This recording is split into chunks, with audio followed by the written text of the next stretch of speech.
This is brother G.S. Joey kan skatron sa kapata ka chapter.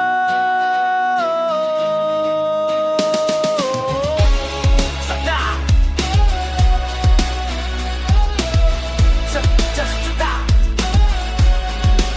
Kauban sikat sa G.S. at patuha mo ka Joey Kime G.S. sa Melville naman sa mga organizers na magpuskat pagilang at inuwa mo kamandia. Lauban pa hanggo kami buhat ang ebidensya. Dili pa sikat kundi serbisyo sama-sa mga kapatid. Ngaligon murad pa din na di mabungkag kapateta. Akong chapter baruganan walay limit. Ako nga lang brother Joey G.S. to respetado. Dili lang sa titulo kundi sa lihok na klaro. Kung kasama imo bala amo buhat ang pusil. Pulong nga matinudanon walay pulang sa tinod anay nga skill. Los Ketron Tanggong City Capsule di basta mo lihok. Kung an exo na mo masakitan kusog ka mo ipakita. Alpha kaparota ng dapita mong baluarte. Respeto pa nag-iusa maawya mo markasa nga masulti. Gadila ang kapalayo, kami imo ang sundalo. Kung naay kalamidad, kami andang o alagad. Dili lang fraternity, kundi pamiyang abuhi. Alpha kaparo sa panag-iusa, kami di konpermi.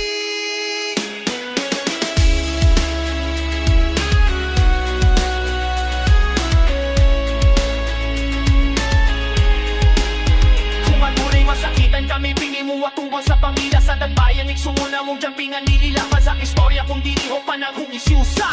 Mapagkawang-gawa ka ay baka sa tinyoon. Ang respeto di madamong magkurang mulawan sa kasaysayan. Ang kapatiran di matugay, pura sugilan ng walay katapusan. Umuman ng away para sa kaunggaling nun. Kami nagkinapay para sa katawan ng bigsuon. Diniyangas sa istorya kundi yangas sa pagtama. Pisa na sa menot patayin, tungog ka mong buwan. Alparo at kung sige kau sigikan so katinuod. Ikan sa kapadangtog sa kamakwan respeto.